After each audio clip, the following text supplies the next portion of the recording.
Assalamualaikum warahmatullahi wabarakatuh. Halo anak-anak pintar, bagaimana kabarnya? Tetap sehat ya, tetap semangat. Meskipun kita harus belajar dari rumah. Bertemu lagi dengan Ibu Ika di Ika Mariati Channel tentunya. Bagaimana? Sudah siap untuk belajar? Ayo kita berdoa terlebih dahulu sebelum memulai pelajaran. Hari ini kita akan belajar tema 1, selamatkan makhluk hidup, subtema 1, tumbuhan sahabatku, pembelajaran keempat. Nggak terasa ya, udah hari keempat. Ayo kita mulai pembelajarannya. Tujuan pembelajaran kita hari ini yang pertama, menyebutkan ciri-ciri kesimpulan yang baik dengan benar. 2. Merumuskan komponen kesimpulan yang baik dengan benar. 3. Menemukan 3 contoh pelaksanaan sila ketiga dari sila Pancasila dalam kehidupan sehari-hari dengan benar. 4. Melakukan refleksi terkait penerapan sila ketiga dari sila Pancasila dengan benar. Baiklah anak-anak, kita mulai pembelajarannya sekarang ya.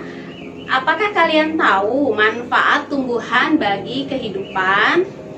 Ya, sebagai bahan makanan, tapi adakah manfaat lain tumbuhan untuk kita selain sebagai bahan makanan? Tentu ada ya. Kalau kalian menyimak pembelajaran kita di materi yang pertama, kalian akan tahu karena Ibu sudah jelaskan di video sebelumnya apa saja manfaat tumbuhan bagi kehidupan selain sebagai sumber makanan. Betul, salah satunya adalah untuk bernafas. Apalagi?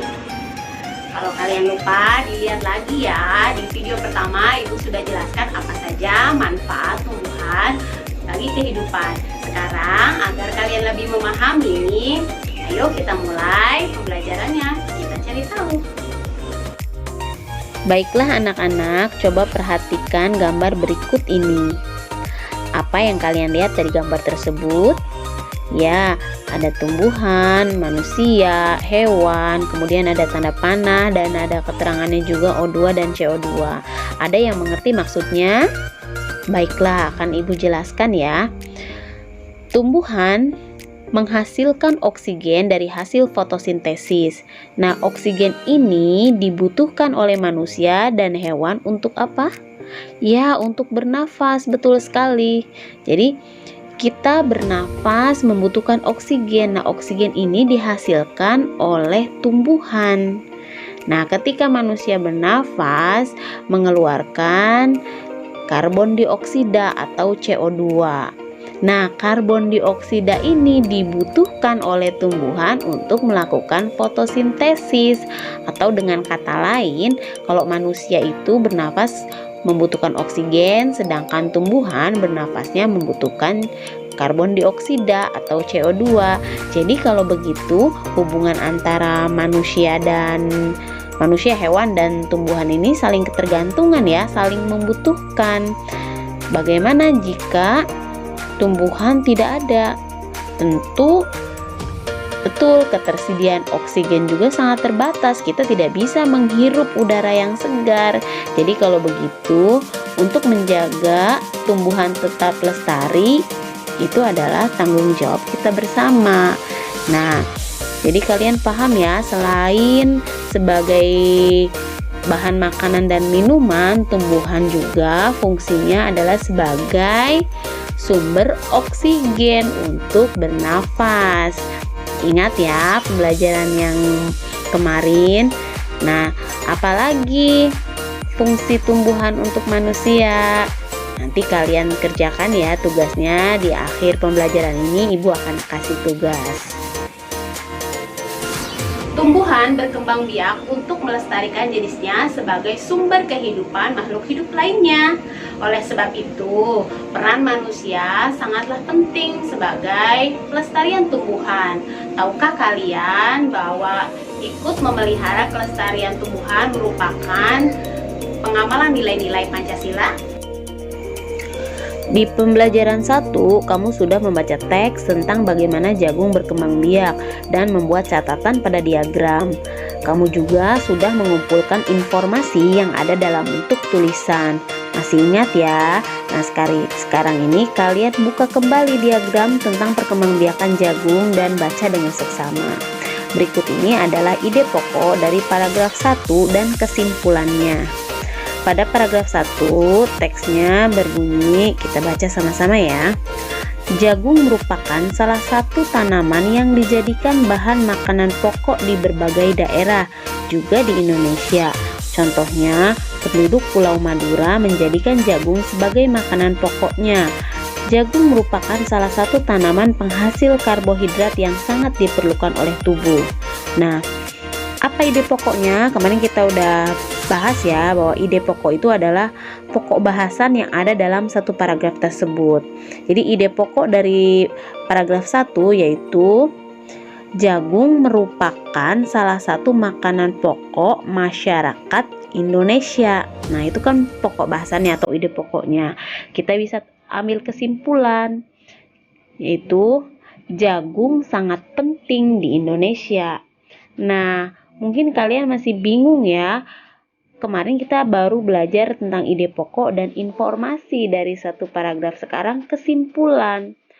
Apa sih kesimpulan gitu? Kok apa beda dengan ide pokok? Nah, kita simak penjelasan berikut ini. Kesimpulan bacaan adalah rumusan akhir dari suatu bacaan. Nah, bagaimana cara kita membuat kesimpulan bacaan?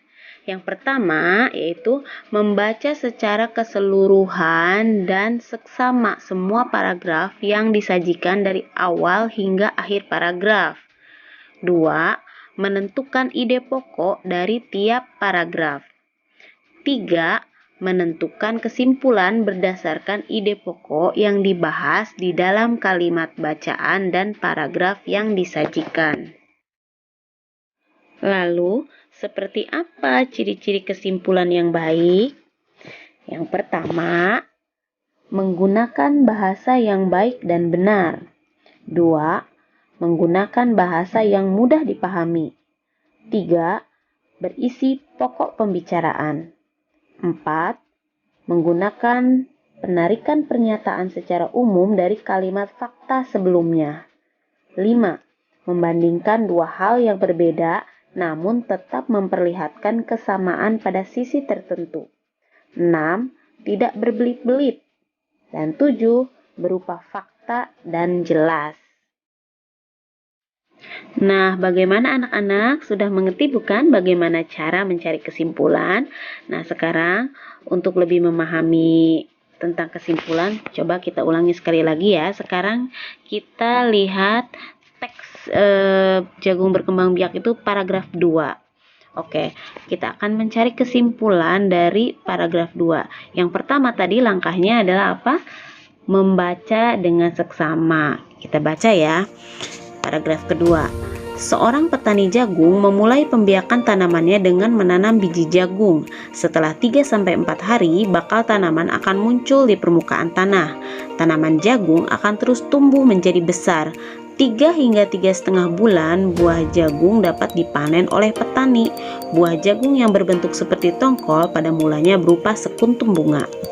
Nah, langkah kedua setelah kita membaca seluruh isi paragraf, yang kedua adalah menentukan ide pokoknya. Betul ya, dari paragraf 2 ini ide pokoknya kalian sudah tahu ya, cara menentukan ide pokok yaitu pokok bahasan dalam satu paragraf. Betul ya, ide pokoknya adalah pembiakan jagung dimulai saat bijinya ditanam. Nah, ide pokoknya adalah pembiakan jagung dimulai saat bijinya ditanam. Itu kita sudah menentukan ide pokoknya. Lalu sekarang kita menarik kesimpulan. Bagaimana untuk menentukan kesimpulan? Yaitu berdasarkan ide pokok tadi yang sudah kita tentukan, yang sudah dibahas dalam paragraf ya. Kemudian kita lebih perkecil lagi, persempit lagi. Jadi kesimpulan itu diambil dari ide pokok ya, pembiakan jagung dimulai saat bijinya ditanam. Jadi kesimpulannya adalah jagung berkembang biak melalui biji. Nah, seperti itu. Paham ya anak-anak? Jadi untuk menarik kesimpulan itu adalah rumusan akhir akhir dari suatu bacaan. Jadi langkahnya kita harus baca dulu, kemudian tentukan ide pokoknya, lalu dari ide pokok itu kita bisa menarik kesimpulan atau simpulan akhir dari suatu bacaan. Paham ya? Oke. Tumbuhan adalah sahabat kita. Menjaga tumbuhan sudah merupakan kewajiban kita semua. Dalam menjalankan kewajiban, terkadang kita tidak bisa sendiri. Kita membutuhkan kerjasama dengan orang lain. Tahukah kalian, bekerja sama dengan orang lain merupakan penerapan dari salah satu sila-sila Pancasila. Ada yang tahu sila keberapa? Ya, betul, sila ketiga. Simak penjelasan berikut ini tentang pengamalan nilai-nilai Pancasila sila ketiga. Baik anak-anak, sekarang kalian pahami lagi kelima sila Pancasila berikut ini. Sila ketiga berbunyi Persatuan Indonesia. Apa saja nilai-nilai yang terkandung dalam Pancasila sila ketiga ini? Nilai-nilai atau penerapan sila ketiga Pancasila yang pertama, cinta tanah air. 2. Hidup rukun. 3. Memakai produk dalam negeri. 4. Tidak membedakan teman berdasarkan suku, ras, dan agama. 5. Kerjasama. Oke anak-anak, tugas untuk hari ini yaitu menuliskan manfaat tumbuhan bagi makhluk hidup dalam bentuk diagram yang ada pada buku siswa halaman 40, lalu menjawab pertanyaan tentang kesimpulan yang ada pada buku siswa halaman 42, dan menjawab soal yang ada pada buku siswa halaman 43 dan halaman 44. Demikianlah pembelajaran kita pada hari ini. Jangan lupa untuk segera mengirimkan tugasnya di Google Classroom. Dan saatnya ucapkan Alhamdulillah, sudah selesai pembelajaran hari ini. Sampai berjumpa di video-video selanjutnya. Assalamualaikum warahmatullahi wabarakatuh.